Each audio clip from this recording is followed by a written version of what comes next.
Oh man, I feel brave today. And also we ran out of salt during the holidays, so why don't I do a Warframe tier list? That sounds great. But no, seriously. I saw the other day Warframe Flo made 2 videos going over his favorite Warframes and weapons of 2025, and in the comments down below, he encouraged other creators to do the same to sort of start a little tradition like this. And I thought, because I've never done a full Warframe tier list, what better time to do that than right now? And look here, when I told Flo about the idea, this is what he replied. I'm sure he's trying to tell me it's a great idea and everybody's gonna love it and be friendly in the comments. So, big shoutouts to all the generous channel members, and let's jump right into it. But yeah, before we get into ranking the first frame, there is a little bit of a disclaimer section that I have to make here, just because we all know how tier list videos go, right?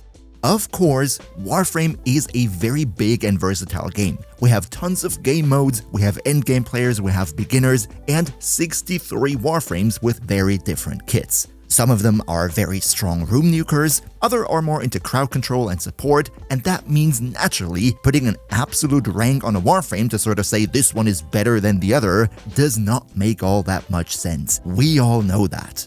In addition, depending on what you personally play most in the game, also ranks may vary quite a bit. A 5,000 hour endgame player who only runs level cap Void Cascade will have a radically different opinion on who the best Warframe is compared to a beginner who just spent 10 hours. So what I'm trying to say here is that people will have very differing opinions on this. And that's perfectly fine. The world would be pretty boring if we all liked the same things, right? All I want you to know is that if I rank your favorite Warframe lower than you think I should have, that does not mean that I think you're playing the game wrong. That does not mean that I think you're dumb, and it does not mean that I hate you in real life. I know people can get very heated and invested in those discussions, but please, we're talking about characters in a video game here. But yeah, with that being said, let's also quickly go over how I personally want to rank these Warframes, because I think this is something pretty important to get into before we actually start. This tier list is probably going to be quite a bit different, because I think, especially in 2025, there are no bad Warframes. We had a couple candidates that weren't all that good, but they got reworked over time. So I think, especially going into 2026, we are in a very great position where, of course, some Warframes are better than others, but absolutely everyone, even the lowest ranking ones, are still perfectly viable if you like them and invest into them. As for the ranking, I'm not gonna rank Warframes purely by how much damage they're dealing, because to be honest, with the right loadout, you're gonna deal enough damage anyway, but instead I'm gonna go for a bit more of an abstract approach in the sense that I'm gonna rank them by how much value I think they will provide to a Warframe account. How good is it to have that certain Warframe in your arsenal? In addition to that, I will base my rating on quote-unquote normal mission levels, so if I talk about early game or level cap, then that's more going to be a side note and not a determining factor for my rating. Plus, I'm also not going to factor in specific weapon Warframe companion synergies if not specifically mentioned. Please keep that in mind, because these are my rules for how I went about this specific tier list. For each and every one then, I will explain my thought process as to why I think they go into the tier that I put them, and you're more than welcome to agree, disagree, or even put your personal tier list in the comments down below. Also, and I'm gonna say it right now already, if you could leave a quick like for the video, that'll be super nice and helpful with the YouTube algorithm. So cheers so much for your support, and now let's get into the tier list. We're gonna go alphabetically, so the first one will be Ashe. But yeah, first frame on the list, Ashe. And one thing I want to say here doesn't really have anything to do with the tier list, but I think Ashe Prime has hands down the coolest helmet out of any Warframe in the entire game. And what makes it even more impressive is that he's actually a pretty old frame and still looks so sick. As for the man himself, I think Ashe got quite a bit of a glow up in 2025 with the introduction of moddable exalted weapons. His Blazestorm now is not a pseudo-exalted anymore, but it's an actually moddable weapon, and that helped it a little bit in the sense that you can now put attack speed on it, making it a bit quicker. However, Ashe still unfortunately does have problems. Yes, it is true that he can deal absurdly high damage, tens or even hundreds of millions, but in most situations, that much of a damage number is just not needed. You would probably take more enemies out if you just attack them with melee influence. In addition to that, he's also a little bit in quote-unquote augment hell, in the sense that his first skill, Shuriken, it's pretty meh if you ask me, and the Seeking Shuriken augment with which you get armor strip on it, I think should be part of the kit by default. Same with the teleport. It's nice that the augment makes it that you can extend your duration for your invisibility with it, but why isn't this part of his main kit by default? Overall, I think Ashe is a very strong frame when it comes to pure damage, and if this was a damage tier list, he would definitely be in S tier, but there are still a lot of problems with his kit, so I think it wouldn't be fair to rank him anything higher than B tier. Atlas! Let's talk about Atlas, Mr. One Punch frame. One thing I want to say here is that I think he is in a pretty similar position as Ashe. Both of them are very powerful. Also Atlas, with the introduction of the moddable exalted weapons, he now deals crazy damage with his landslide, and it's very fun to play. But unfortunately, Atlas 2 has some pretty big problems with his kit. First of all, his second ability isn't really all that useful. You just make a little wall and it's kind of like, duh, you can subsume over it. And then the fourth skill, your little stone buddies, are also not really that good. They barely deal any damage, they're pretty squishy, and it really kind of makes you want to put 2 helmet abilities on him. Then he would be really good. But the way he is right now, I don't think he should be ranked all that high. I do want to say though, he has one cool augment for his Petrify, with which it can gain more loot. That is definitely something very useful to have. But overall, I would see Atlas as a C tier frame with A tier damage output, so I'm gonna do the same thing as with Ashe, put him into B tier, and I think that is a fair rank. One thing I do want to mention though here, and that goes for all exalted melee frames in the game, there are quite some of them, the way you see and rank them comes down very much to how cool you find their personal exalted melee weapon. All exalted melees in the game, and all exalted weapons for that matter, are really strong weapons and deal a lot of damage, so just because Atlas is B tier on this tier list doesn't mean he's not strong or not viable. If you really like the man, then absolutely go and play them, especially with the new arcane that limits your damage taken per second for health tanks like Atlas. This is going to be pretty cool on him in later game missions, but still nothing that would make me want to put him into A. Up next, we have the green Warframe, Banshee. Now, when it comes to Banshee, and I really hate to say that, but girl's got some problems. In fact, I would go so far to say that Banshee is one of the highest priority Warframes who I think should get a 2026 touch-up. See, on paper, she actually has some pretty respectable skills. Silence is great for survival and one of the most used helmet abilities in later stage play because it can silence acolytes before they can silence you, and in general it's very helpful for survivability. Then we have Sonar, which is one of the strongest damage buffs in the game. However, you really see that it is kind of sort of a bit of an old design in Warframe because it is pretty inconsistent and overall just a little bit to play. However, then we also have skills like her first and her fourth, which are just really not all that good. And that means if we sum all of it up into one rank, then she is definitely one of the lowest ranking frames at the moment in my opinion.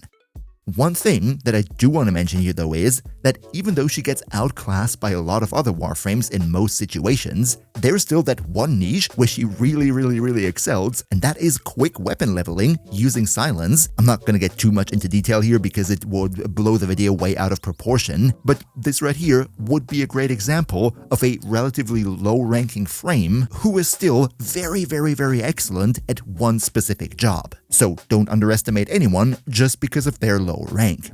And finally, speaking of the rank, I think I unfortunately have to put her into D tier because of all the aforementioned problems that I listed, but I think if you are a Banshee enjoyer and you invest very highly into her, I think then it would also be justified to sort of argue that she might be C tier. Up next, another B frame in the form of our monk Baruuk, the dude who's always chill, and if he's not chill, you better run far away. Baruuk, similar to Atlas, is another exalted melee frame, and therefore what I said at the end of the Atlas section also comes down here. If you like his exalted weapon and you like his spin on the exalted melee frame, then he is going to be a very great frame for you. I personally also like him quite a bit, and I think he is very strong. His Exalted Fists, Serene Storm, are extremely powerful, and also speaking about the augment, this is basically Chromatic Blade for Excalibur, giving you tons of status chance and making it that the status type also matches the enemy's weakness. Overall, he's incredibly strong, but in contrast to Atlas, he's not really only defined by his exalted weapon, he's also able to crowd control enemies and gain up to 90% damage reduction, so he's not only strong and powerful, but also very survivable at the same time. I gotta be real though, his restraint mechanic where you sort of need to balance taking out enemies and chilling down again, that's not necessarily for everybody, and if you don't like this mechanic, then you're probably gonna rank him lower than I would, but I don't really have a problem with it. Good Warframe overall, and I think he deserves to be in A tier. Let's finish the Bs and start with the Cs. Not the tiers, the first letters. That's right, baby, we're talking about Caliban, and oh man, have I been looking forward to talking about Caliban. He has gotten such a glow up this year, it is amazing, I love him, let's talk about him. First of all, he has his own little status effect, Tau, making enemies more vulnerable to status chance. That is amazing. His first ability makes sure that you never run out of energy. It's great, use it, very cool ability. Sentient Wrath, making enemies more vulnerable to your damage while crowd controlling them in an AoE around you. Yes, please. Fusion Strike, his fourth ability, create a lingering field on the floor that armor strips everything automatically when they come into contact with it. That is freaking good. And finally, we also have the minions. Oh boy, the minions. They are so good. You have so many different minions. I'm not going to go into detail. Watch my Caliban guide if you want to know everything about it. But I genuinely think Caliban is the strongest minion frame in the game when it comes to pure damage.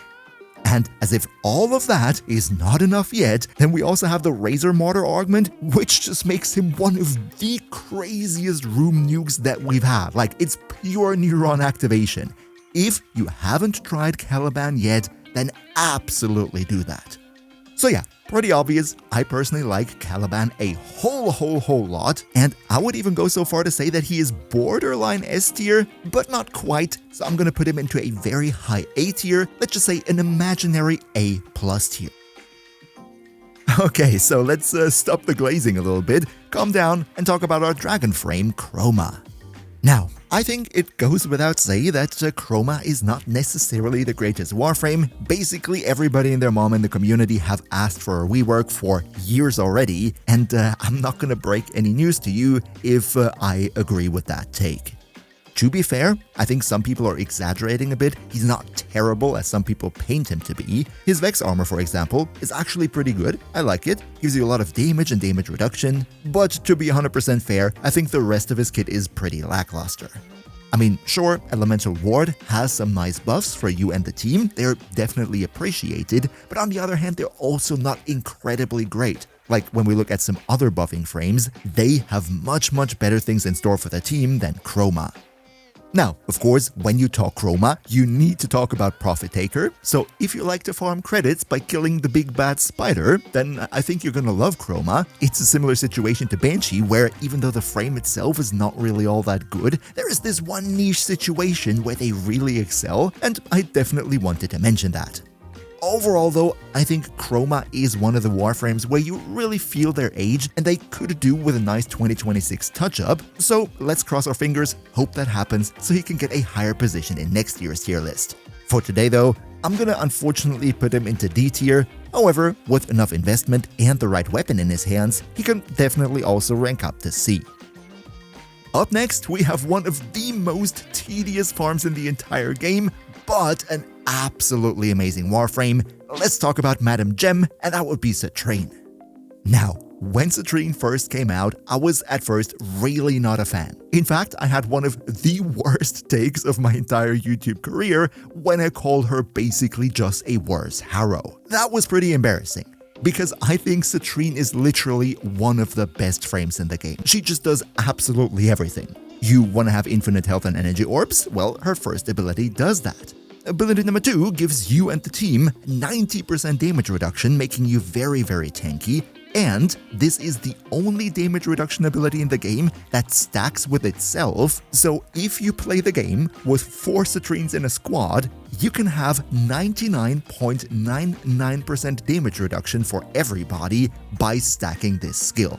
Then ability number 3 does a whole lot of status priming, and we also got a new augment for this year, with which you can put that onto your companion and take it with you, eliminating the one downside that the ability had. It's absolutely amazing and turns Citrine not only into a great overall frame, but now also one of the best companion frames. As for how to rank Citrine, I think she is just universally amazing, she's great for solo players, and you can even get her relatively early in the game. I absolutely love her, you should have her, and I'm gonna put her into S tier, no discussion. Pretty much exactly 1 year ago, we got Site09, and oh man, did he shake the foundations of Warframe with what he brought to the table. First of all, he has a skill called Evade, with which you can be constantly invisible. So far, nothing special, but it's his Helmet ability, so he literally brought invisibility to everybody in the game. That enables some pretty darn broken builds, and overall it's just a great addition. However, also the man himself brings some pretty intense steam. With his resupply, for example, you can now imbue every element in the game onto your weapon. Not an infusion, an imbuement, meaning it deals a second damage instance like Saren's Toxic Lash, and you can pick which element. This is already great, but it also enables the use of very ammo-hungry weapons, which are usually restrained by their maximum ammo. We're talking about something like the Kuvazar, for example. With Site09, that is all of a sudden back on the table. His first ability then would be literally considered a hack in most other games, because you can now see and shoot through walls, plus get a damage bonus, and even though his exalted weapon is a sniper rifle, it's a pretty darn strong one. It's definitely worth using, but even if you don't like this playstyle, you can just subsume something else over his 4 and use him as a super duper strong weapons platform. I think overall, Site09 is very strong and definitely deserving of A tier.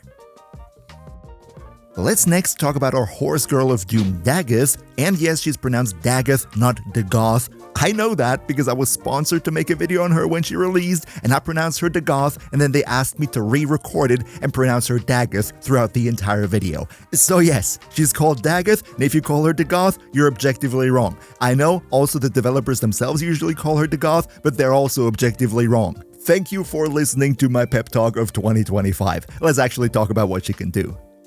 I think Dagath is actually a pretty decent frame.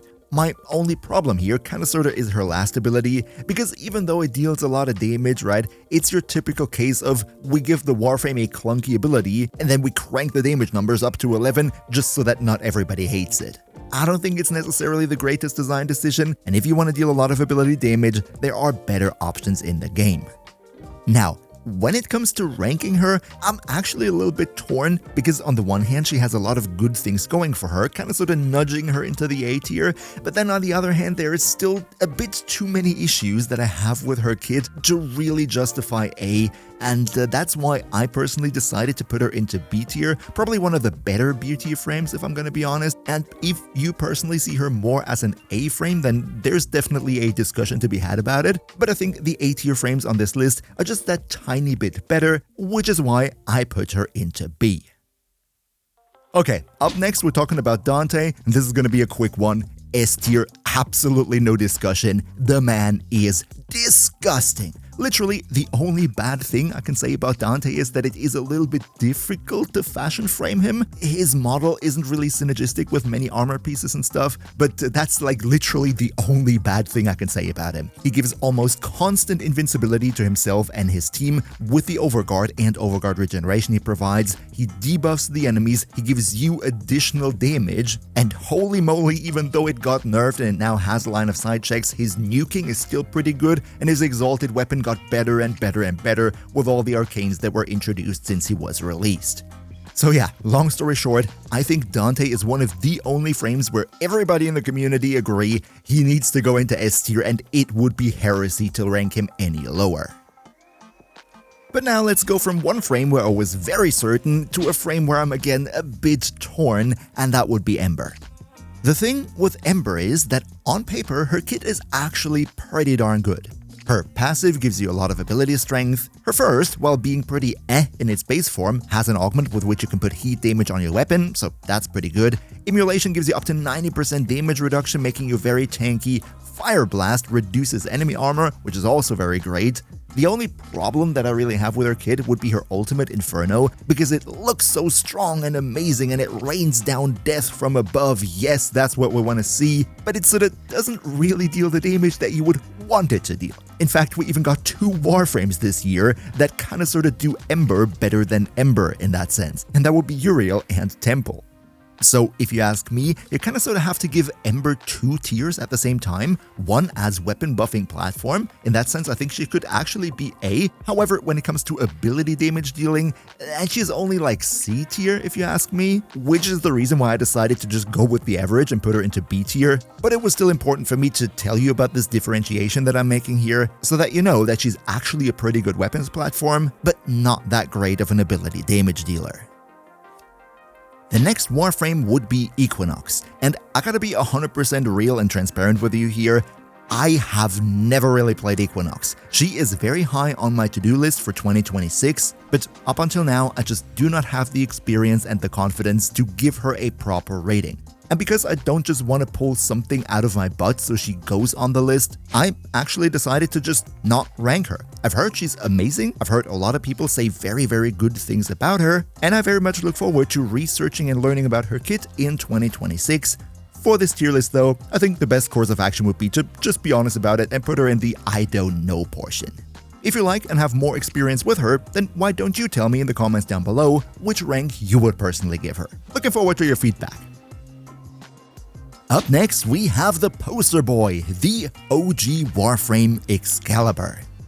First of all, if you are one of the true legends who have an Excalibur Prime, then that of course goes into triple S plus tier because you made Warframe happen. Thank you so much for that.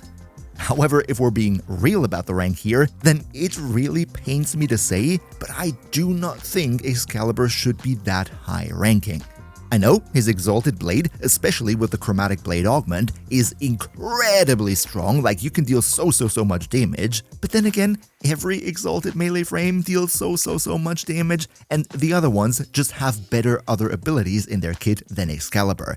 With him, I still feel that he has some survivability issues that other Exalted melee frames don't have, and even though his Radial Blind is pretty good, and you can get damage bonus from the Radial Javelin, and even the invincibility on his first ability was fixed, like that's all good, but the problem is that he's in the same niche as other absolute units like Baruuk or the freshly reworked Valkyr. So even though he was my first Warframe and I personally just really love him, I think it wouldn't be fair to just put him in the same tier as those others, which is why I decided to put him into C. Again, this is not a pure damage tier list, but I think I just have too many issues with his kit to rank him any higher than C. Yo, let's now talk about another OG frame, and that would be Mr. Frost. We have December, it's cold outside, so it is a good time to talk about him. Now, Frost's kit is relatively old, but he has gotten little touch-ups here and there, and with some of the recent additions in terms of arcanes and mods, he's gotten some decent Ws as well. So I think even though his kit was not fundamentally reworked, he still holds up pretty nicely in 2026. In terms of what he brings to the table, he's actually somewhat similar to like an ice version of Ember. He's also pretty survivable, he also infuses his elemental damage on the weapon if you like, and he can also armor strip. All these are very good things to have for a weapon-oriented playstyle. In addition to that, he can also be used defensively with his Snow Globe. You can use it to lock down an area or maybe a defense target, and I think overall he is pretty darn good.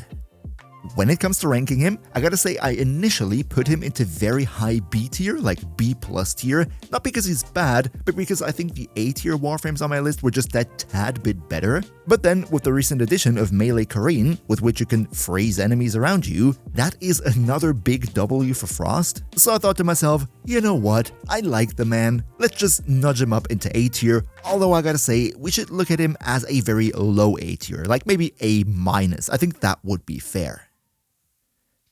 Next, we're going to talk about Glass Gara, and holy moly, I do love this frame. Gara is absolutely amazing.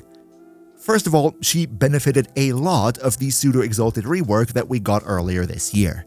Her Shattered Lash now is one of the best exalted weapons in the game. It goes through walls, it has crazy range, it's basically dating app simulator. You just swipe, swipe, swipe, and then nobody contacts you back. However, even though she is the glass Warframe, she's not a glass cannon. She's actually super duper tanky with your Splinter Storm, which not only gives you 90% damage reduction, but also infinitely scaling damage, so you can literally just run into enemies and they die. Energy economy is also given with the augment for her 3 if you really want to. I personally don't think it's necessary for her, but still, she's very good, and also the crowd control is there with her 4th. Overall, I think Gara, no matter if you're a beginner or already a endgame player, she's a great pick, everybody should have her, she's super duper strong, and I will put her into A. Let's now go from the Glass Queen to the Blood Queen, Garuda. And here I want to first say, let us just quickly appreciate the fashion frame. I think she looks absolutely stunning, and I can't wait to make a video on her. That being said, yes, Garuda is definitely on my to-do list for 2026 because I haven't really talked about her on my channel before, which unfortunately means I'm not all that familiar with her kit. I've played her a little bit and I was pretty happy with what I got out of her, but also here, similar to Equinox, I'm not confident enough to really give her a based rating, and rather than just winging it and making something up, we're gonna put her into dunno. Let me know where you see her in the comments down below. Next, we have one of my absolute favorites in the form of Gauss, and I think it is fair to say that Gauss is one of the very few Warframes that are designed so insanely well with so much synergy in their kit that I think it's fair to call him one of the perfect Warframes. See, Gauss has so many different options, so many different things that you can do with him that it's really kind of hard to break it down in a short section of a tier list video. All I really gotta say is that he's just insanely fun to play, especially if you play him as a super duper weapon buffer. He's incredibly strong, he blows up everything, he's invincible for 2/3 of his entire uptime, and it is a lot. And I think the man definitely deserves to go into S tier. But now that we've already talked about Gauss, let's talk about his best friend Grendel. And when it comes to Grendel, I gotta say, if this was a purely fun and hilariousness tier list, then he would be the absolute S tier frame, no question. A overweight space ninja who eats up his enemies and spits them back out, that's just absolutely crazy, and he's super duper fun to play. His kit overall is actually pretty darn solid, he's also survivable too, I like that, and of course he has literally the most used, I think, helmet ability in the entire game, and that would be Nourish. And this brings me into a little bit of a dilemma. On the one hand, simply by how incredible Nourish is, the frame who has it in their kit should have a relatively high rank, right? But then on the other hand, the fact that the best skill in his kit is his helmet ability, and therefore available to literally anyone else, disincentivizes you to play Grendel himself because you can just have that on your favorite frame, so why play him? It's definitely very tough, and I can totally see you disagreeing here. I ended up deciding to put him into B tier, but I want to say, depending on how you argue, I could also definitely see him be in A tier because he's actually a pretty darn good Warframe. Gyre. Oh boy, Gyre. I'm happy to talk about her because she was actually the last frame that I made a full guide on, so all the memory is still pretty fresh. Now, when it comes to Gyre, before making the video on her recently, I've never really played her, and it was great getting to know her, it was great researching her kit, and I had a lot of fun playing her. She's an incredibly strong Warframe, she's one of the best gun buffers in the game, I think, and also her ability and AoE capabilities are great. The only problem that she kinda sorta always had to deal with was survivability, because she was a bit squishy, but when we then got the augment for her 4, this now gives us 75% damage reduction, so kinda sorta solving that issue in my opinion, and that is another plus point. Overall, I think she is a very strong Warframe, but I do gotta say I'm also a little bit disappointed in her because there's a lot of stuff that is just wrong with her kit. On the one hand, I'm disappointed that her abilities don't benefit from Arcane Crepuscular and Tenacious Bond. That is the case for all other crit ability Warframes, so why not for her? Then the gun buffing playstyle, the augment for her first ability, the damage calculation is just obviously bugged, and then her ball, I just subjectively hate it. I know there are people who like it, and that is fair, but I think it is incredibly tedious to play, I do not like it, and that's just my opinion. When it comes to the ranking though, I don't think I should punish her for the negative things that I just mentioned, because she's still a very versatile and strong Warframe, so I'm very comfortable putting her into A tier, and I think that is well deserved. Yes, now let's talk about Harrow. I'm happy. I love to talk about Harrow, and I think from all the Warframes, he's probably the one who has gotten the most exposure on this channel. How many Harrow videos did I do? 1, 2, 3? I don't know. I just love the man. He's great. Gives you super easy shield recharge, gun buffing, melee attack speed buffing, infinite energy forever, and of course there are the red crits. So yeah, I don't think I need to explain all too much about how Harrow works, right? He's an old Warframe, so most of us know it, and I think, together with Citrine, he's probably the best gun buffer in the game. Especially if you use him as an invisible frame with Cyto 9's Evade as a helmet subzoom. If you haven't done that yet, you should absolutely do it, because not only do you gain survivability, but you can also benefit from the 3x additional crit damage from Arcane Crepuscular, plus you can also use Spectral Serration on whichever weapon you're wielding. You're gonna deal crazy red crits, and that's why I decided to put him into S, even though I should say, depending on your personal preferences, you might as well also put him in A. I think that is a fair statement too. Hildryn! Let's talk about Muscle Mummy, shall we? Hildryn is a very strong damage dealer. She deals crazy numbers with her Balefire, and Pillage is also a super strong ability, giving you shields back and at the same time stripping enemy defenses. Yes, you do need a lot of ability strength, I think 400%, right, to fully reduce the armor of an enemy with just one cast. But then again, partial armor reduction in 2025 is not that big of a deal, right? I don't really see Pillage being problematic in any way, and not fully reducing the enemy armor means you can cast it twice and gain shields back twice from the same enemy. That's actually kind of sort of a plus point at the same time. Now, when it comes to ranking her, I was initially kind of sort of intrigued to put her into B tier, even though her damage is pretty good. But when with the Uriel update, we got the new arcanes, and also this arcane where I forgot the name, but it turns your ability strength modifiers into shield modifiers, right? That was so perfect for Hildryn. It also increased her damage and everything. I think it's now sort of fair to put her into A tier, mainly because of her sick damage output, as well as Pillage just being overall a great ability. Up next, let's talk about Tentacles. Welcome back everybody who had the video minimized.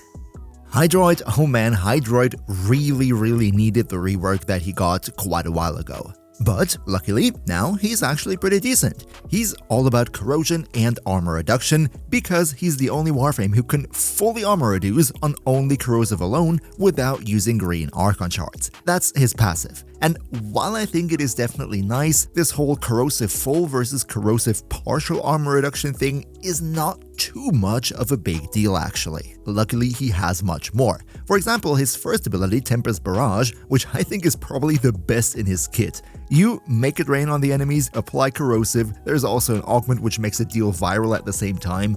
It's a very strong skill. The only downside is that you can't mod the range of this, otherwise this would be borderline broken. His Tentacle Swarm then, his ultimate, that's actually pretty good crowd control, and with the augment you can also turn it into a bit of a looting ability. Definitely cool. And then finally, we also got to talk a little bit about status immunity, because Hydroid does have a second skill, which kind of sort of is all about cleansing you of status effects. And I think here comes very much down to personal preference. I know there are some players who hail status cleansing and status immunity as literally the second coming of Jesus Christ, but I personally never really saw that all that much. Like, sure, it's great to get rid of negative status effects, but I see it more as a nice addition and not necessarily as a game changer. All things combined, I would say for me personally, Hydroid is a good comfortable pick in a B tier. I know some might see him higher, but I think there is a meaningful difference between the other A tier frames on this list and Hydroid. So I'm gonna go with B. Now, let's talk about my man Inaros. You all know I love him, I feature him in a lot of videos because I think he just looks absolutely sick, and he's a great Warframe whenever I want to showcase some weapons without external buffs, because, you know, he just doesn't really have external buffs for your weapons. However, when it comes to ranking him, I have to be a bit more critical. Yes, also Inaros has gotten a rework that he much needed at some point, but still, even post-rework, I don't think he is necessarily competing with the better frames on this list. Yes, he is very survivable on just health alone, one of the, maybe even the best health tank in the game, and he benefits greatly from the new arcane that limits how much health you can lose per second. But then again, survival alone is just not everything. His Sandstorm is pretty nice to group up enemies, and with the augment, I think it's actually a pretty decent ability, but then again, I kinda would like this augment to be in his Sandstorm skill by default, because without it, I find this skill to be pretty lackluster.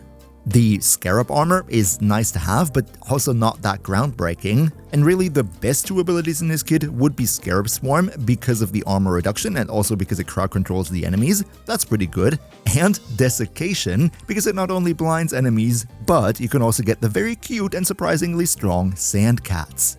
Problem here though is that even though Inaros can have the Sand Cats, that's pretty nice and all, but Desiccation is his helmet ability, and unfortunately, if you want to build a Sand Cat Beastmaster, then Inaros himself is actually not the best pick. I think it was on Tactical Potatoes channel where he showcased a Vault build with Desiccation as a helmet subsume, and that was actually pretty darn funny, and I think if you kind of sort of take the signature ability of a Warframe and it just works better on other Warframes, that's not necessarily a good thing. So yeah, even though I personally really like the man, I think I'm gonna have to put him into C tier. Maybe if you really make an argument for him, you could justify a B tier, but Inaros is just not really that much of a strong competitive Warframe if we're looking at the pure madness that some other contenders have. Ivara, the invisible jellyfish.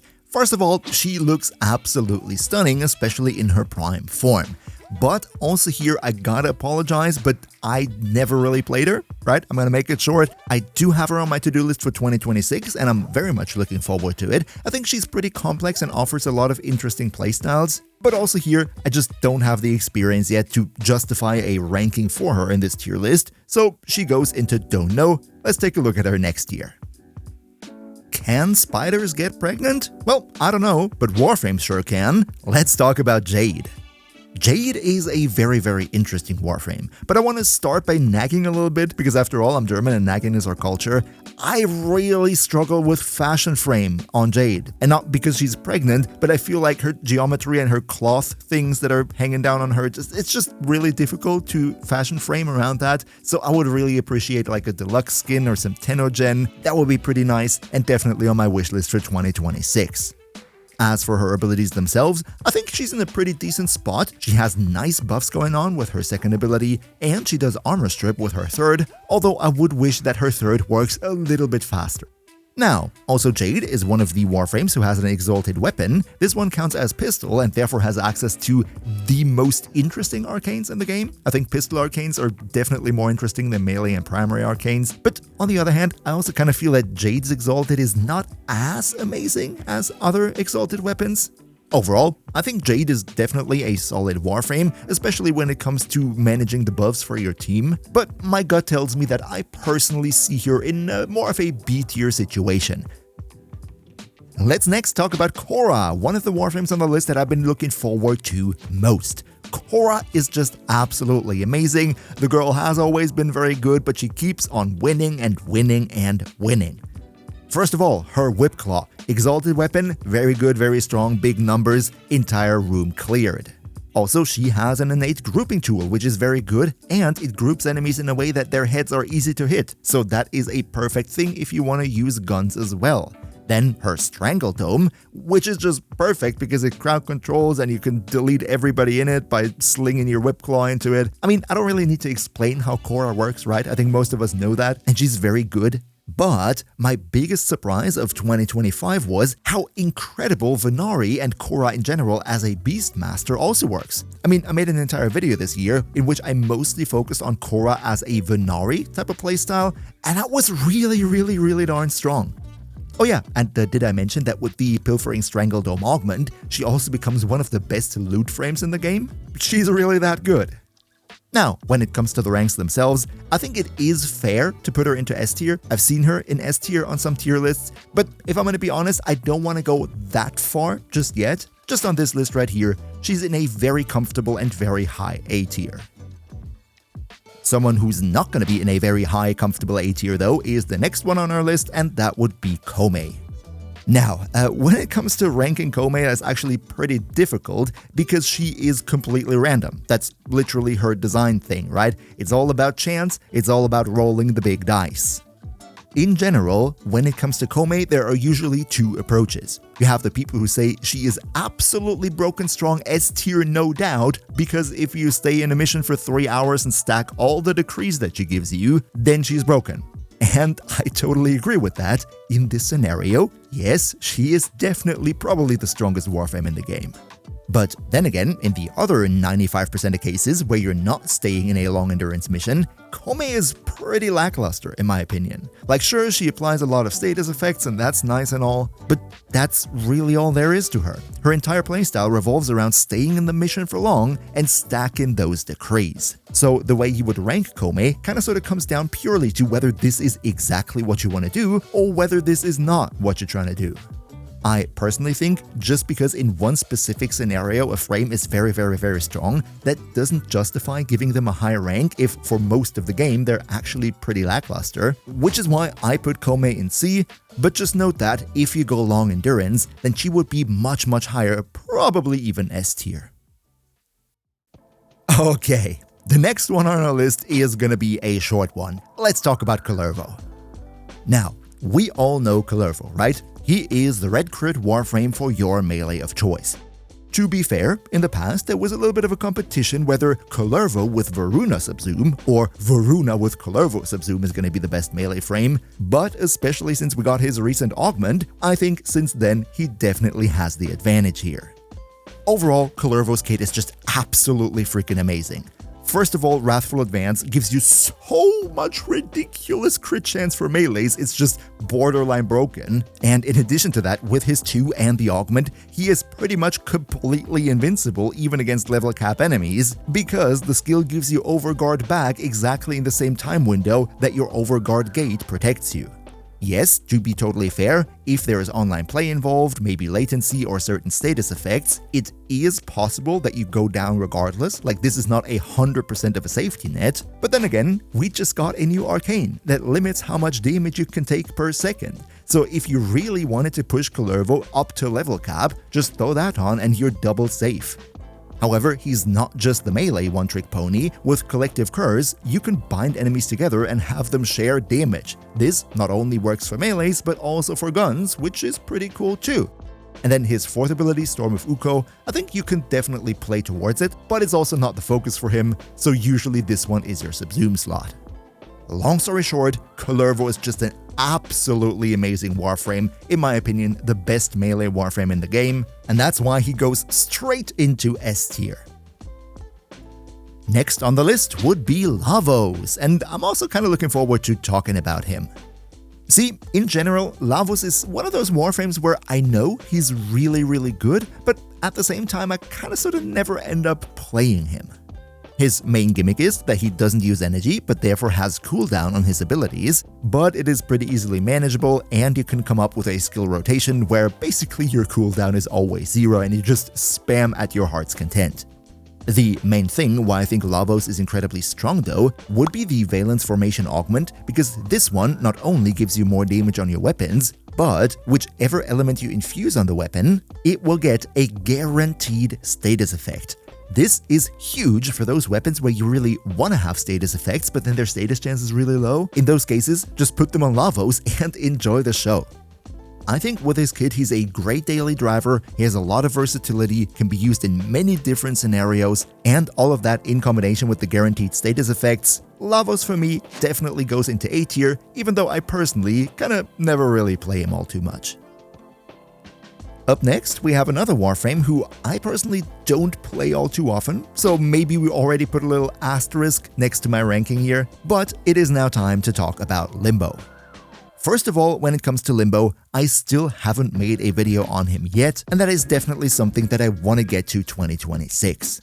In general though, I am aware that Limbo is a very strong and also versatile Warframe, in the sense that on the one hand, he is great for stationary defense. You just put his Rift over the defense target and make sure that nobody comes in.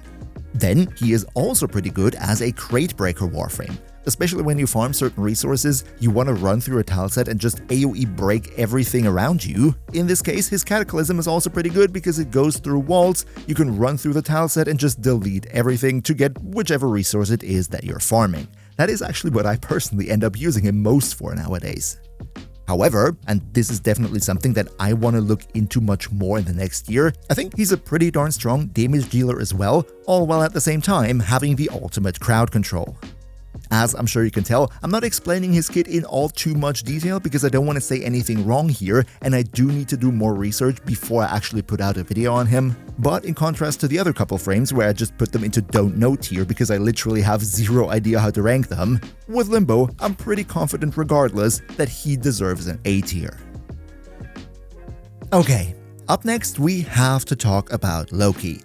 And I really don't like talking about Loki, because subjectively I really want to like him and I think there are some great ideas and approaches in his kit, but I just have so many problems with him. I mean, I made an entire video talking about how I would personally rework his kit to be better. So yeah, spoiler already, he's not gonna have all that much of a high rank. First of all though, let's talk about what the man can even do. The best thing in his kit, I think, is his invisibility. Invisibility is always great, not that many frames have it, and it's definitely beneficial. Then, his decoy kinda sorta weirdly interacts with enemy AI, and if you put it into specific spots in specific rooms on specific tile sets, then it is actually pretty good because it can literally break the enemy AI and pathfinding. But overall, I think the best thing for the decoy is the damage decoy augment, because with it, you can spread a lot of status effects. Problem here though is that enemies need to attack the damage decoy a lot to get meaningful damage and status application from it, but then half of the status effects that they're taking are either stunning them, or if it is radiation, they will oftentimes outright stop attacking the decoy and just attack other enemies instead, which means that the very purpose of damage decoy, that being dealing damage and applying status effect, that's sort of blockaded by how the skill works itself. I hope you understand what I mean here. The idea of it is good, but it just doesn't work out with the enemy AI in practice. Oh yeah, of course, and then we also have Switch Teleport and Radial Disarm, which I think are both, fine, but if your kit consists out of one ability that is good, one ability that is only good on paper but doesn't quite work in practice, and then two abilities which are that just makes your kit not all that great in general. I know there are some die-hard Loki fans, and I totally see that. I want to be a Loki fan myself, but I think we can all agree that the man desperately needs a 2026 touch-up. If you wanted to, you could justify a C tier, but I personally just gonna be brave here and put him into D, because I think he is one of those Warframes who needs a rework the most. Up next, we have another one of our 3 starter Warframes, this time in the form of Mag, and oh boy, when it comes to Mag, can you still remember the times where everybody was like, oh, when you're a Warframe beginner, don't pick Mag as your starter because she's good but only in late game and she's so energy hungry, and in the beginning of the game you're not gonna have the energy to play Mag and yada yada yada.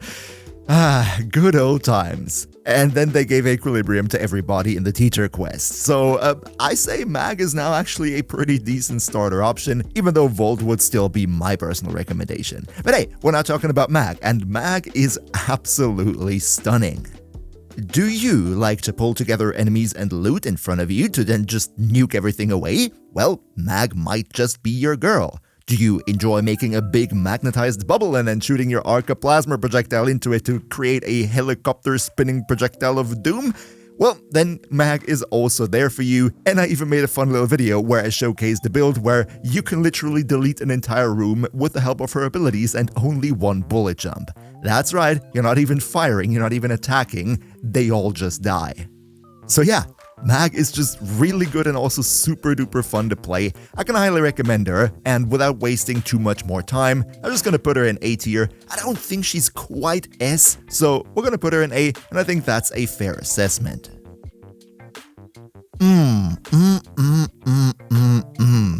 Mesa. Oh boy, Mesa. We all love Mesa, don't we? Mesa is just absolutely amazing. Even though her stats might not suggest it, she's actually one of the tankiest frames in the game, with her third ability giving you 95% damage reduction. To be fair, that is only against incoming projectiles, not melee attacks, explosions, AoEs and such, but if you pay a little bit of attention to what's going on screen, you shouldn't have any issues regardless. Her main gimmick, of course, are her regulators, her more than fully automatic little pistols who just delete absolutely everything with a fire rate that would even make a freedom-loving American blush.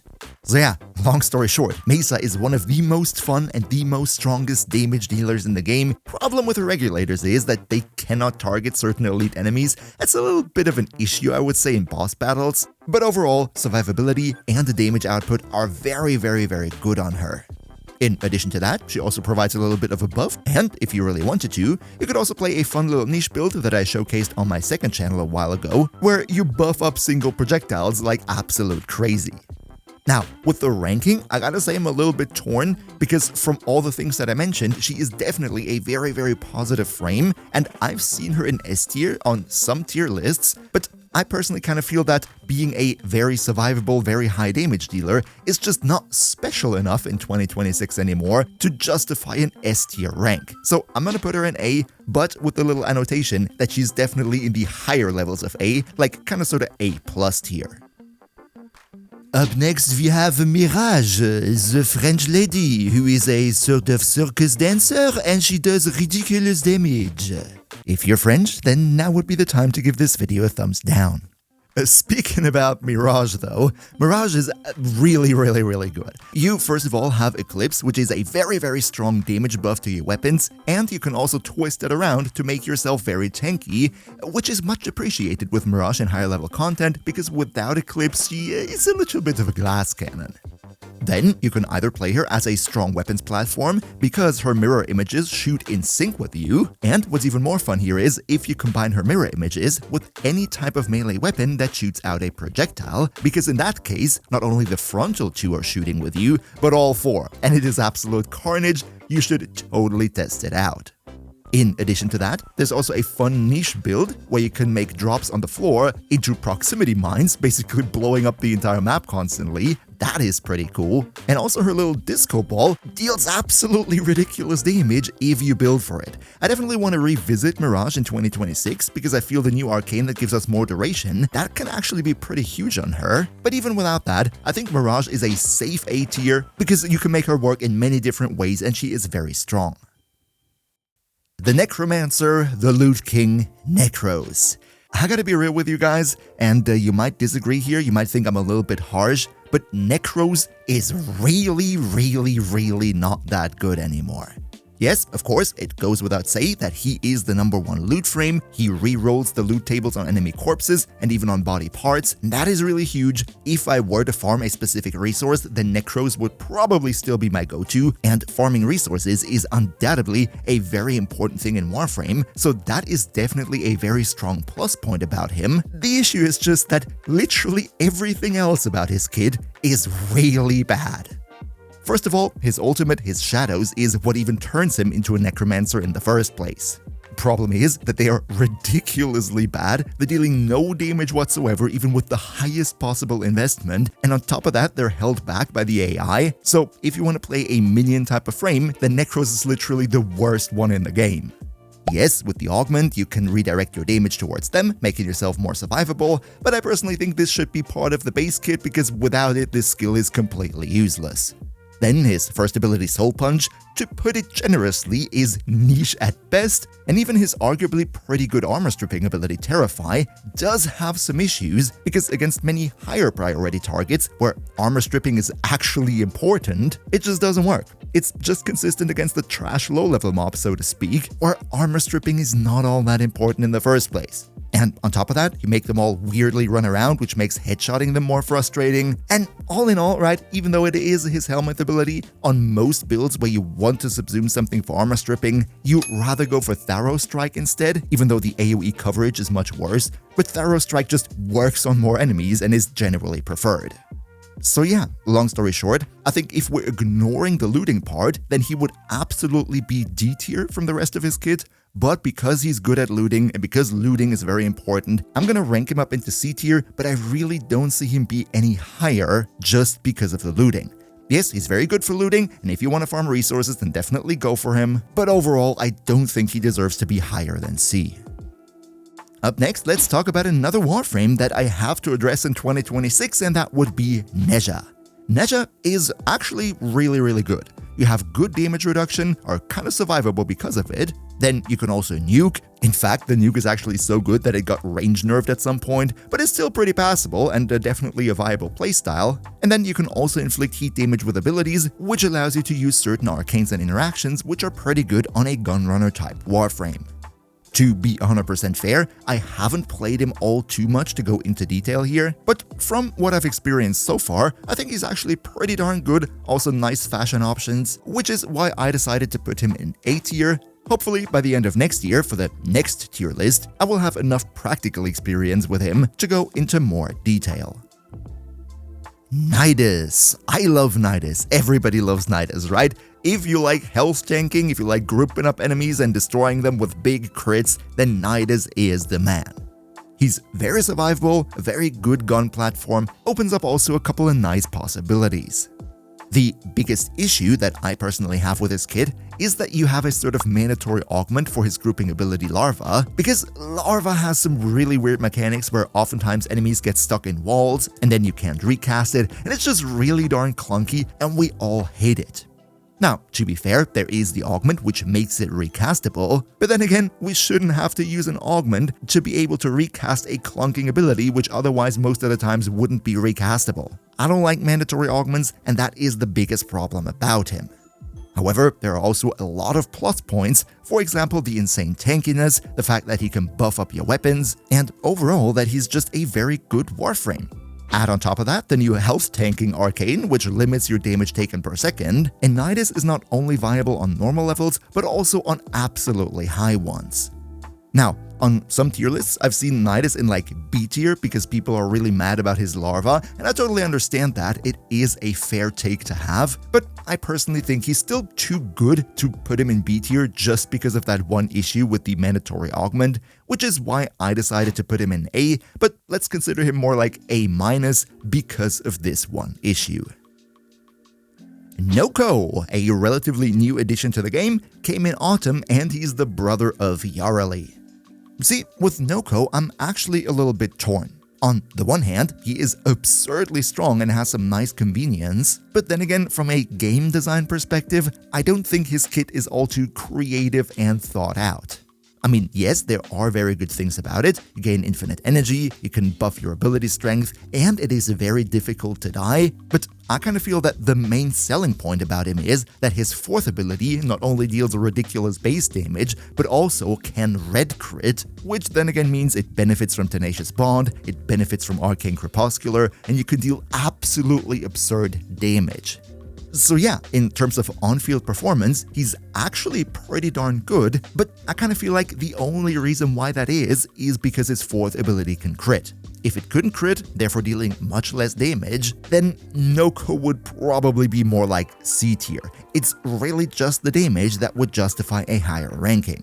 And from the damage alone, I should put him in A tier, but I kind of sort of just feel it would be wrong to put him in A tier just because they cranked up the numbers on one ability, which is why, with a lot of subjectiveness, I'm going to put him into B. Still super duper strong damage dealer though. Nova! Now, Nova is somebody that I also look forward to revisiting in 2026. She has gotten win after win after win, and overall she's a great Warframe.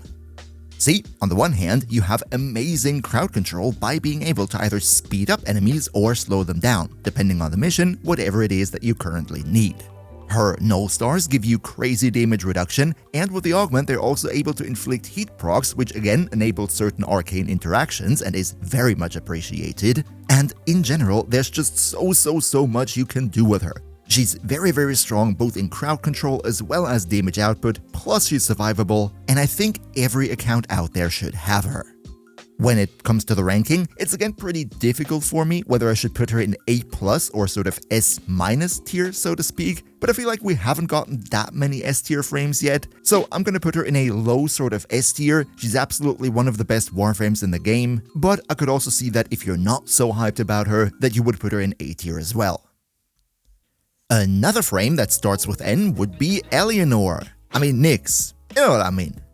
Nyx is, I think, a super underrated Warframe. Since her rework ran about a year ago, she is an absolute menace.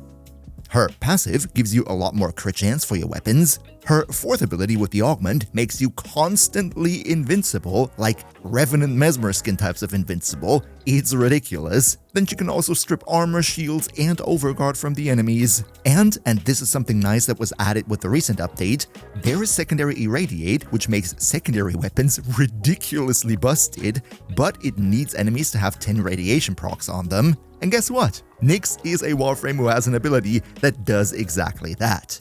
Oh yeah, and did I mention that you can also play her as a room nuking playstyle if you like? She's very versatile, crazy damage output, crazy survivability, crazy utility with the defense reduction, and she's a gift that keeps on giving because if you play a secondary weapon with secondary irradiate, then she is also a perfect platform to do that with.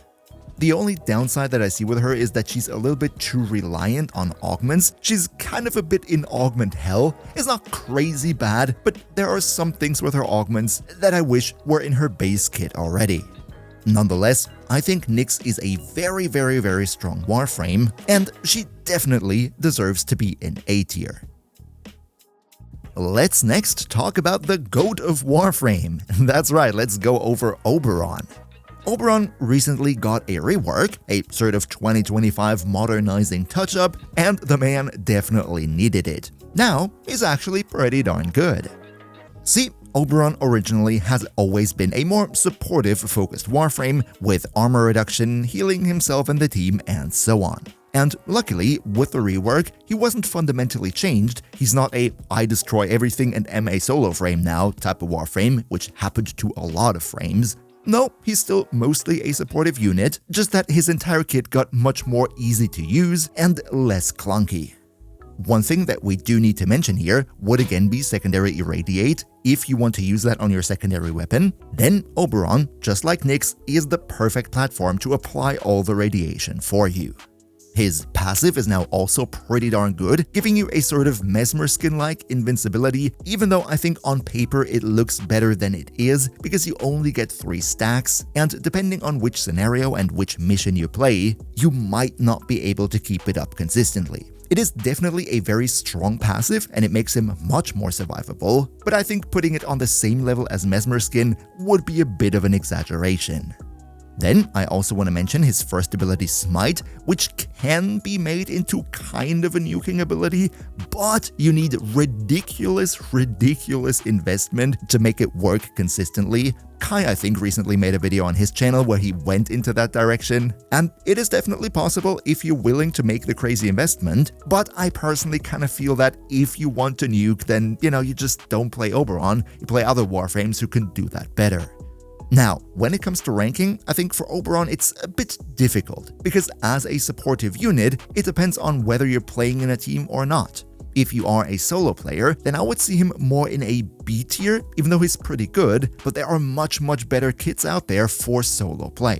However, if you are in a team, especially if you play with friends and you do voice communication, then Oberon is a very valuable tool and rather more in the A tier section. I'm personally a solo player, which is why I'm gonna put him into B tier on this tier list, but again, that does not mean he has to be B tier for you. Next up, we have our dance frame Octavia, and I gotta say, I just really love her animations. I love it when she starts jamming out to her tunes and all. But yeah, when it comes to Octavia herself, then I would say up until 2, maybe 3 years ago, I would have definitely 100% ranked her in S tier, because on the one hand, she can be constantly invisible, before Side 09, that was a very rare thing in the game, and then also at the same time, she deals scaling damage, because with her resonator absorbing enemy fire and her mallet dealing a portion of the absorbed damage back out, that means the higher the enemy level is, the more damage the thing absorbs, the more damage it deals back out. At normal levels, this is actually not all that quick, you'll probably be faster with your weapons, but especially as you scale into level cap, enemy damage massively outpaces enemy HP scaling, so you would just literally delete everything without even moving a finger. Now, in 2025 though, going into 2026, I personally do think this kit has been power crept and aged quite a bit. Yes, everything I just said is still true, and she's definitely a strong Warframe, but I feel nowadays we have so many situations, certain elite enemy types and all, that can kinda just attack you through your invisibility, right? Invisibility doesn't equal invincibility anymore the way it did a couple years ago. And also, our overall damage output that we can deal with our weapons or with Warframes in general has increased quite a bit to the point where we don't really need a level scaling mallet anymore to deal with level cap enemies if that is what we really wanted to do. So yeah, long story short, I think Octavia definitely has good things going for her, but other Warframes nowadays can also easily do the same thing and are usually more fun to play as well. I'm gonna be a bit harsh on her, but I think going into 2026, I would put her in B tier. Oh, now we're gonna talk about Spider Frame Auraxia, and I'm really excited about it because Auraxia I think was one of the most anticipated new Warframe releases in quite a while. See, when it comes to her, she really is a jack of all trades. She can do it all, and she's also pretty good at all of it at the same time. You want to be a minion master where your minions deal most of the damage? Then, well, you can build her into that. Her scuttlers are surprisingly strong.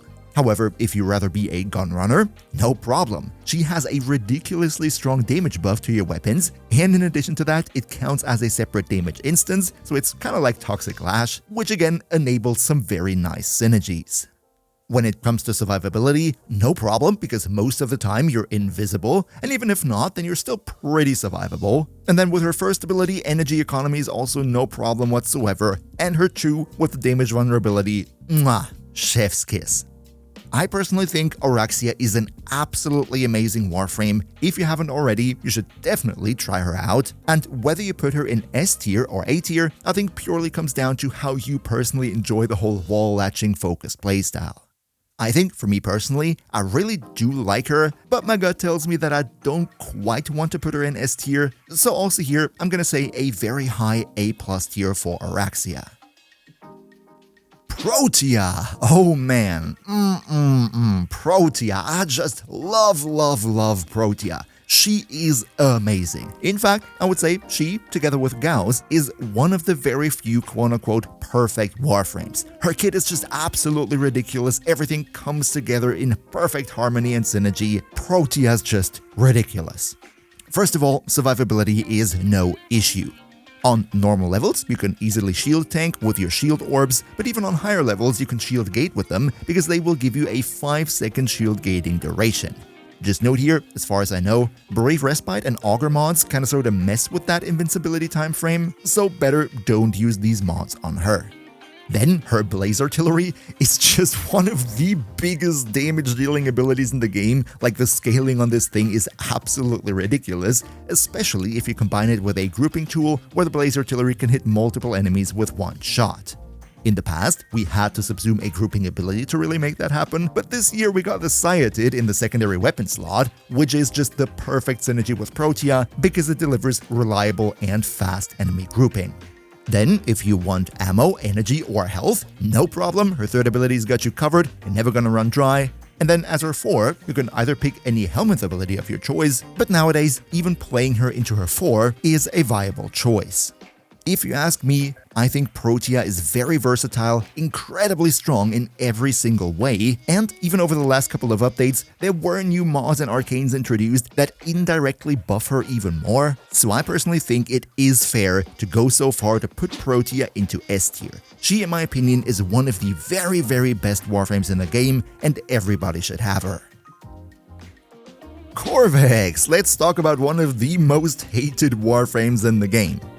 Now, to be perfectly fair, I personally don't hate him. In fact, I actually kind of want to like him because I do have a bit of an affinity for his design, but I can't argue with the fact that, speaking purely from his overall power and value, he is probably not all that high up there. Yes, his 4th ability is pretty good, but it requires enemies to be blobbed together in a large amount, otherwise the damage is really not all that nice. Then his containment wall skill is also really pretty meh. Like, I really don't understand why they made a clunky grouping ability like that. Should have just been a normal blobbing grouping type of ability like other frames have, then it would have been much better. And the fun fact is that his passive, which gives you a weapon punch through, actually breaks some of the weapons in the game, because whenever a projectile is required to make contact with a surface to trigger something, then on many tile sets, with the punch through that Corvax gives you, you just shoot it through the floor and out of the level, making it not work whatsoever. So yeah, Corvax is unfortunately, let's say, situation dependent, if we're being generous. I'm gonna be real, I don't want to waste too much time here. I think he definitely has his moments, but if I need to assign him a tier, then I think C tier would be where he best fits. Yes, let's next talk about my boy, Revenant. And let me just say, when it comes to Revenant, then the community is very torn between two extremes. On the one hand, you have the people who absolutely hate and despise him because he is so boring, his kit is uninteresting, it's just all about pressing one button and not dying. And then on the other hand, you have the people who absolutely love him triple S plus tier because he is the most survivable Warframe in the game. Mesmer skin alone can easily carry you through even the hardest game modes in Warframe because of how ridiculously busted this invincibility is. And if you ask me, I think both groups are right in their own sense. Yes, it is true that Revenant is probably one of the most boring Warframes to play, but it is also true that Revenant is one of the most convenient carries to get even a lackluster loadout through the hardest missions and game modes in Warframe. I mean, after all, there is a reason why he was the most played Warframe of 2024 by a long shot. Now, I gotta say, I personally really subjectively like him because of the convenience that Mesmer Skin provides. When I play Warframe, I usually have something like YouTube or Netflix up on a second monitor, so I like a very non-sweaty playstyle, so to speak, and Revenant just does that for me, which is why I play him a lot. But if you personally enjoy a more synergistic kit, a more active playstyle, then I think Revenant doesn't really have all that much to fascinate you. So the ranking here really comes down to personal preference more than for most other frames in the game. I personally though think Mesmer Skin is one of the most busted abilities in the entirety of Warframe and probably always will be. So I'm gonna put Revenant in S tier. I think for many players, having him as a sort of emergency option for hard missions is a great value for the entire account, and that is the explanation for my ranking here. But again, depending on your personal takes and playstyles, I could actually see him in literally any other tier because you can make a point for all of that too. Let's now talk about every new player's favorite, Rhino. Rhino, even though he's a relatively old Warframe, I think he still holds up amazingly today, and actually he's better in 2026 than he has ever been in the past. His main selling point, of course, is Iron Skin, which gives you ridiculous survivability in the form of, literally millions of overguard if that is what you want to get out of him. But on top of that, he also has literally the best overall buffing ability in the game, Roar, which applies to weapons, it applies to abilities, and it is considered universal faction damage, so it double dips on damage over time. It's just a triple win situation. His 4, Stomp, I'm not personally too big of a fan of it, but you can totally make an argument for why it is actually a good skill, and I'm not gonna argue against that. If you ask me, Rhino is just a very strong offensive plus defensive frame at the same time. He works well on low investment for beginners, he works well on high investment for endgame players, and everything in between. Rhino goes into A tier, and that is well deserved.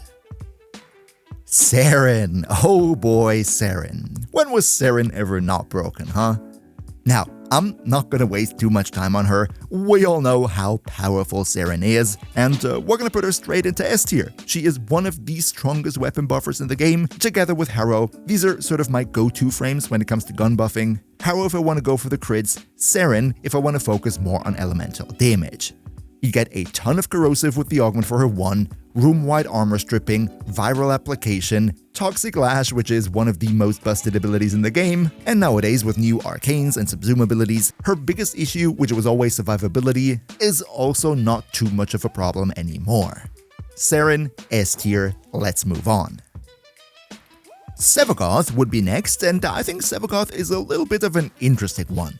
On the one hand, he is one of the, or maybe even the, best room nuker in the game. He has some crazy synergies that just make you delete the entire map with one button press, and at the same time he has a completely separate playstyle where you focus on being in his ghost form with the slashing claws and deal a lot of damage.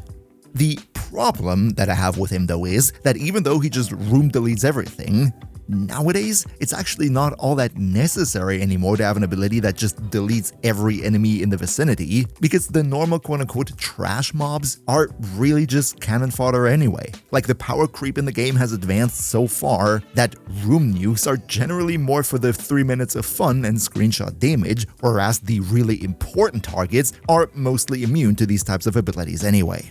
And then for his ghost form with the slashing playstyle, it is definitely very strong, but if you want to have a claw slasher Warframe type of situation, then you could also just play Valkyr and have a better experience that way. In the end, I think Sevagoth is definitely a great Warframe and super duper fun to play with the nuking playstyle. You should definitely try it out once, but all of this is not all that groundbreaking in 2026 anymore. So for the ranking, I would actually go so far to go and put him into B tier. I could see him totally be an A. If that is what you like, then totally go for it. But for me, I'm just gonna go with B. Styanax. Styanax really holds a special place in my heart because he was the first video on this channel that ever really took off. I made a video on release day basically, and it got so many clicks, it jump-started the development of this channel. That being said, I think Styanax is a very strong Warframe. You have very good survivability with Rally Point, like your shields are your best friend, and you can now even get into Overguard with the augment for your 4. On top of that, your passive gives you a lot of critical chance, and you have access to one of the best defense stripping abilities in the game in the form of Thorough Strike.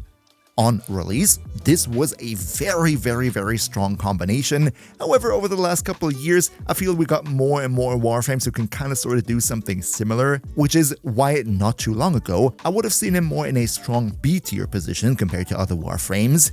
But then we got a bunch of new augments in autumn, and one of them was for his Thorough Strike called Tharrow's Lethality, and this thing is really good because not only does it reduce enemy defenses, but you also get crazy additional crit damage against affected enemies. I think with this augment alone, Styanax got ranked up from B into A tier, and I can't wait to revisit him next year because he's likely going to be the next Warframe to receive a primed version. Temple! Let's talk about David Bowie the Warframe. Temple was a very interesting concept for Warframe. On the one hand, they are very powerful in so many ways. They apply damage vulnerability, heat everywhere. Lizzie, your exalted guitar, is just cathartic to play and showers everything in status effects and carnage, and it's just, you're basically a walking war crime. However, one thing that kind of sort of soured the experience a little bit for many players is this passive mechanic with the metronome, where you want to hit the middle in order to get an ability buff and stuff. Like, don't get me wrong, it's definitely possible to play Temple even if you don't pay attention to that, but I think the ranking for you personally comes very much down to how much you enjoy this playstyle, because if you do, then the power is definitely there. I'm actually pretty happy that DE does have the courage to occasionally come up with these more experimental and risky design decisions, and overall I think I see Temple in A tier. They're definitely a very strong Warframe.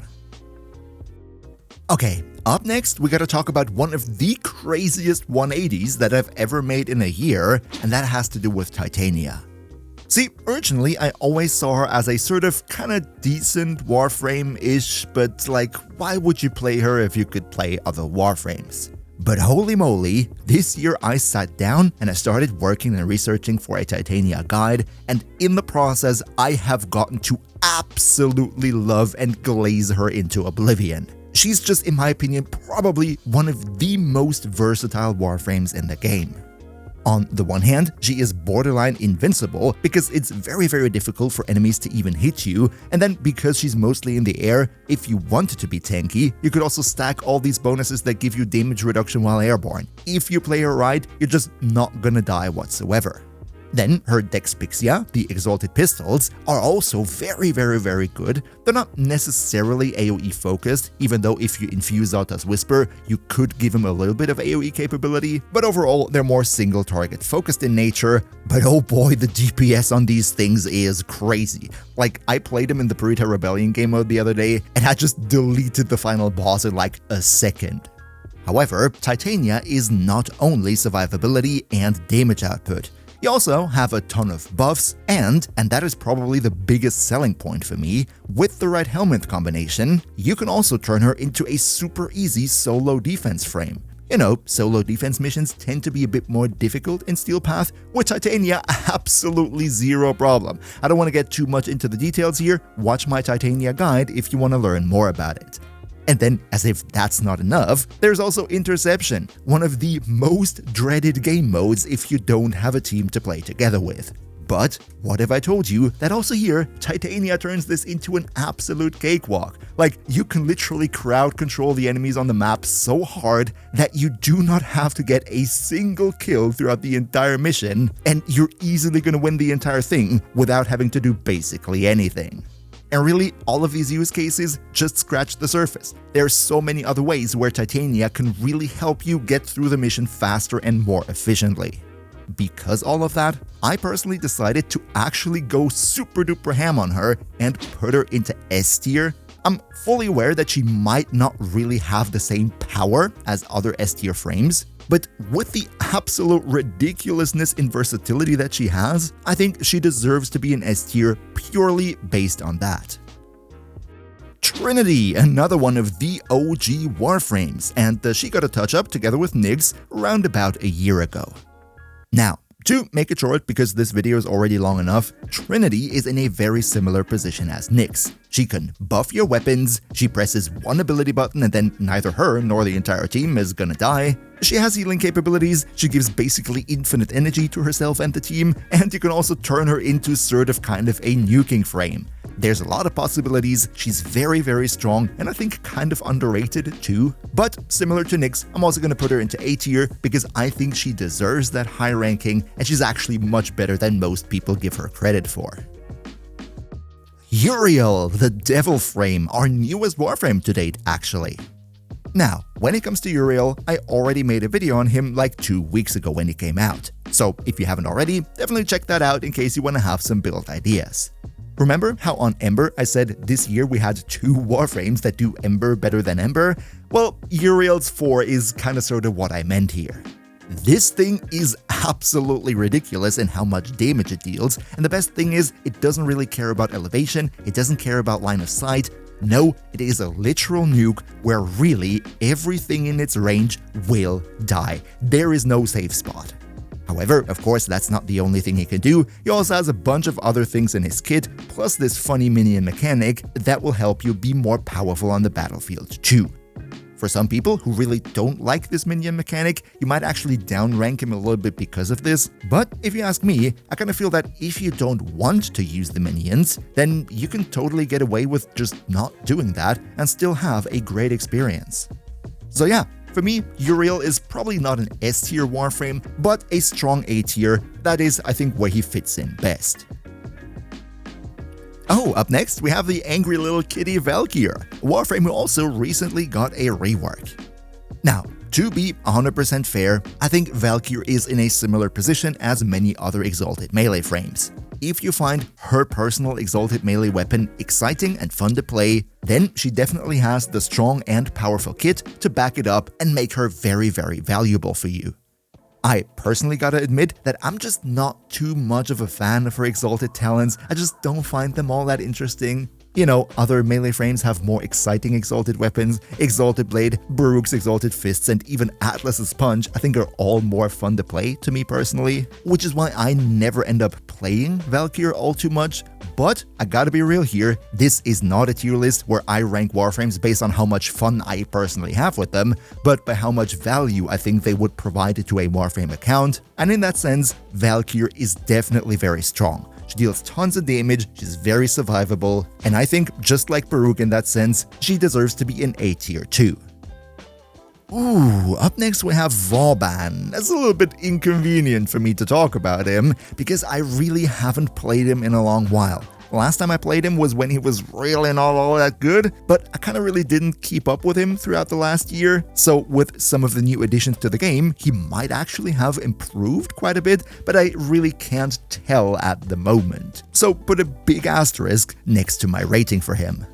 Overall, I think Vauban is a very good crowd control Warframe, and if crowd control is what you're searching for, then you're gonna have a very good time with him. But based on my last experience with him, I kind of feel that he just lacks the oomph that you would need going into 2026 to compete with the other higher ranking Warframes, which is why I decided to put him in C. Again, big asterisk, I'm gonna revisit him in 2026, and probably after that, I will likely have the feeling that I ranked him too low. Volt, the OG Warframe, the Zapper. I think, in my opinion, in 2026, Volt is probably the best pick as a starter Warframe. He's very, very versatile, he's strong, he can do a lot of darn good things, not just in early game, but all the way down to end game too. I personally love him, no matter if it is weapon buffing, shield creation, or just speeding through a mission, Volt always ends up having something that benefits you no matter which type of mission you're playing. I gotta be real though, I don't think he is as versatile as Titania, which is why I'm not gonna put him in S tier just because of it, but if we're looking at a combination of his versatility plus the power that he brings to the table, I think it is fair to put Volt into A tier. Voruna, the Warframe, also one of the first Warframes that I ever reviewed on this channel here.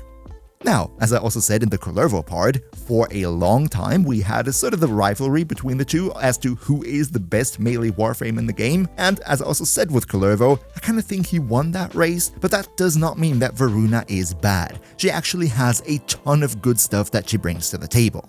She has crazy damage buffing, status application, which is perfect for condition overload on your melee weapon, and also energy is never gonna be an issue with her. I gotta admit though, it's been a while that I played her, so my build on her is currently probably not up to date, but when I last played her, I had the feeling that she was a little bit squishy, a little bit glass cannon-y. However, I do have to revisit her to see if that is still the case. Overall though, I think her power speaks for itself, which is why I think she deserves to be in A tier.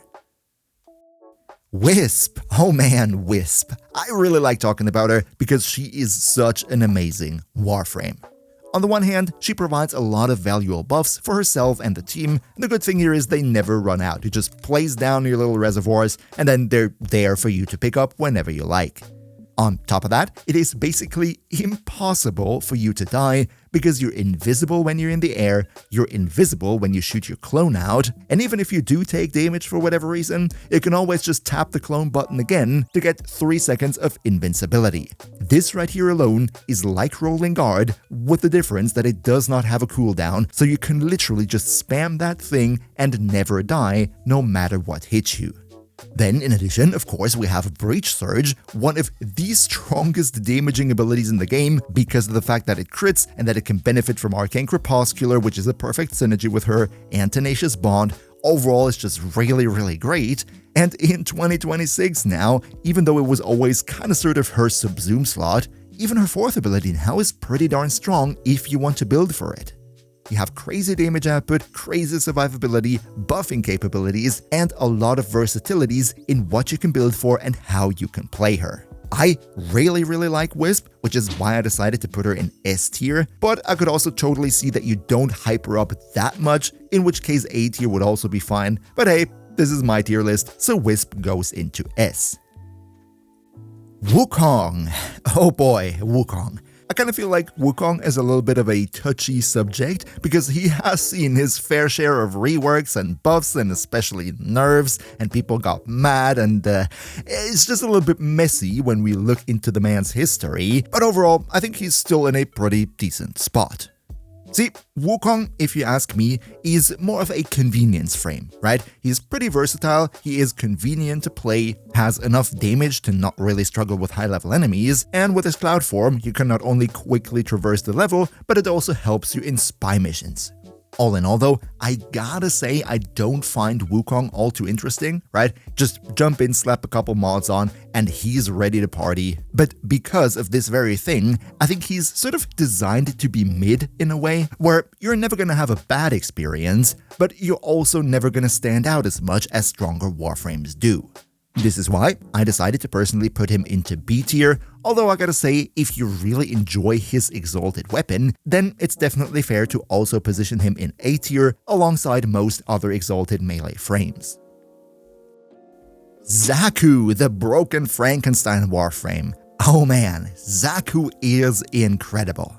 You have armor reduction, you are basically impossible to hit, very high survivability, you have Zata's Whisper, which is one of the better damage buffs in the game, and also you have scaling damage, which is very nice and convenient, allows you to focus on the mission objectives while your floaty guns take care of all the foes around you.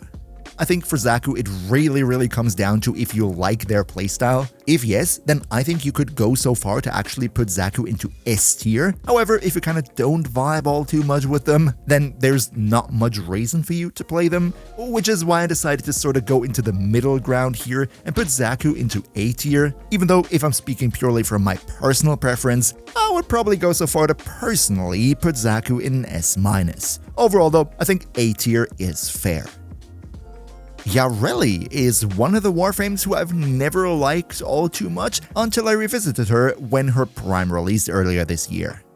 See, overall, I think Yareli is just a pretty strong weapons platform, similar to Ember if you were to play Ember as a weapons platform. You are pretty darn tanky because of your Merlina, you buff the crits of your pistols, you have crowd control at the same time, and just overall it's fun to play her. Now, I gotta be real here though, Yareli only really makes sense to play if you want to play with a secondary weapon. She doesn't really have that much in store for primaries or melees, but I think especially secondary weapons have the most interesting build options and arcanes at this current time in the game. So yeah, I decided to put Yareli into A tier, but I gotta say though, only really if you play her with pistols. If not, then I would go and say C tier at best. Whew, we've come to the end, friends. Last but definitely not least, let's talk about the eternally underrated Zephyr. I personally, and I'm very vocal about this, think that Zephyr is amazing. You have a grouping ability, you have crowd control with your tornadoes, and the damage output against enemies caught in the tornadoes is just absolutely ridiculous. She is not only strong offensively and defensively, but it is also pretty easy to play solo defense with her. I like her in Duviri Circuit, for example, and of course, if you like, you can also play her as Dive Bomber Zephyr, which is also a popular build in the community. I personally think more people should give her a try, and then they will see and get to enjoy her. We're gonna put her in a good A tier, and I think everybody can be happy with that. And here we have it, the ultimate 2026 Warframe tier list. First of all, if you skipped ahead to this chapter and you want to make an angry comment because I didn't list your favorite as high as I should have in your opinion, then please be so kind and actually watch the portion of the video where I explain my reasoning first, because then you might actually see where I'm coming from. As for the tier list itself, of course, in S tier, we have the very best of the best, the broken, strong, and perfect Warframes. But then one thing that really surprised me is how many Warframes actually ended up in A tier. Some of you might not like it because you feel that the tier list is too safe and not edgy enough or something, but I genuinely believe that every single Warframe who made it into A tier also deserves to be here. And as such, I think it reflects that the game is in a pretty good position for many Warframes. In B tier, we have the frames who are, in my opinion, not quite as good to be ranked A tier. Maybe their numbers are not all that high, or they have some manageable flaws. Overall though, also B tier means the Warframe is still perfectly viable. Then in C tier, we have the Warframes who are pretty rough, but still excel and are very good in their specific niche, and I'm very happy to report that C tier is pretty small. That's a good thing. As for D tier, these are the Warframes where I personally, and I know a lot of other players as well, would like to see a rework in 2026, so let's make it happen and then see how they improved in a year. Whew, my voice is dead now. Big shout out again to Niels V, Demon Lord Zell, Demon Emperor, Emperor Prime, Nos Linux Gaming, Turtle Pier, Undercarnier2, Skylar Bowser, Mihawk, Socrates the Almighty Rat, Leo Murasaki, Shadow Lockhart, Heon Taras, Patrisator, Boomia1, Mr. Games Plays, Zave, Alwindai, Zengen, Quarks, and all other generous channel members for your continuous support. Spending 2025 with you all was an amazing experience, and I'm already looking for 2026. I wish you all the best for next year, and until then, as always, good loot.